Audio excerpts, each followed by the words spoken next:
அன்பின் தேவ பிள்ளைகளே, இந்த நாளிலும் கர்த்தர் சர்வ வல்லமையுடையவர் என்பதை நாங்கள் அறியும் பொருட்டு சங்கீதம் 118 ஒரு சில வார்த்தைகளை எடுத்துரைக்கிறேன்.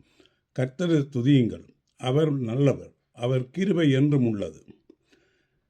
அவர் கிருபை என்றும் உள்ளது என்று கர்த்தருக்கு பயப்படுகிறவர்கள் சொல்வார்களாக. நெருக்கத்திலிருந்து கர்த்தரை நோக்கி கூப்பிட்டேன், கர்த்தர் என்னை கேட்டருளி விசாலத்திலே வைத்தார். கர்த்தரின் பட்சத்தில் இருக்கிறார், நான் பயப்படேன், மனுஷன் எனக்கு என்ன செய்வான்?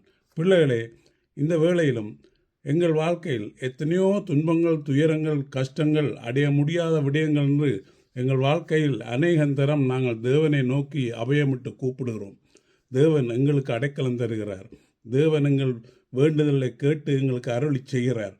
அவ்விதமான அற்புதங்கள், அதிசயங்களை நாங்கள் தேவனுக்குள் சந்தித்து வருவதனால் அவரை போற்றுவோம், துதிப்போம், சோசரிப்போம்.